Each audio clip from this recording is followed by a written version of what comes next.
तुम सच में हो? पर तुम तो मुझे देख ही नहीं पा रहे हो। मैं तो तुम्हें देख सकता हूँ। कहाँ देख सकते हो? नहीं देख पा रहे हो तुम मुझे। नहीं परी, मैं तुम्हें देख सकता हूँ, तुम मेरे सामने तो। तुम सिर्फ कह रहे हो कि तुम मुझे देख सकते, लेकिन तुम्हारी आंखों के आगे इतना डिस्ट्रैक्शन है कि ना तो तुम मुझे पहचान पा रहे हो और ना ही समझ पा रहे हो। परी परी परी क्यों हो यार? तो ठीक है, तो सोया नहीं क्या? ताई जी सो गया था, लेकिन एक सपने ने मुझे उठा दिया। ऐसा क्या देखा तूने सपने में?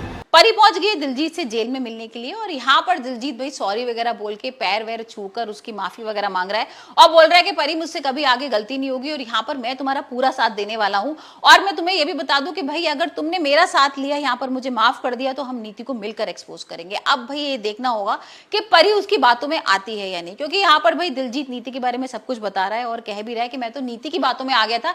परी को। रेनू जी ताई जी। और परी मुझसे कह रही थी कि राजीव, मैं तुम्हारी आंखों के सामने हूँ और ना तो तुम मुझे पहचान पा रहे हो ना मुझे समझ पा रहे हो। ऐसा कहा उसने? जी ताई जी। दर बुजुर्ग कहा करते थे कि हर सपने का अपना मतलब होता है। हम सोते भी है ना।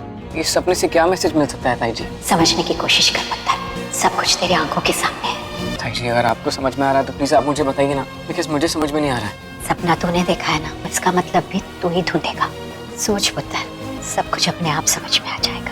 यहाँ पर तुम्हें कभी भी मैं ऐसे इंटेंशनली भाई परेशान नहीं करना चाहता था, कुछ नहीं करना चाहता था, लेकिन वहीं पर ना दिमाग में परी सोच रही है अंदर ही अंदर कि दिलजीत देख लेना मैं तुमसे किस तरीके का बदला लेती हूँ। बबली का तो मैं तुमसे बदला लेके ही रहूंगी, यहाँ पर परी का भी लूंगी। हमें पता है ना किस तरीके से भाई यहाँ पर उसने धक्का वगैरह दिया था नीति के साथ मिलकर पहाड़ों के ऊपर से परी को, तो वो यही सारी चीजें भाई उसके दिमाग में आ रही हूँ। और अब देखते हैं कि वो दिलजीत के संग हाथ मिलाती है नहीं। लेकिन यहाँ पर दूसरी तरफ भाई नीति वेट कर रही है पार्वती का। अब उसने गुंडे वगैरह बुला लिए हैं और यहाँ पर अंबिका पर कराएगी अटैक।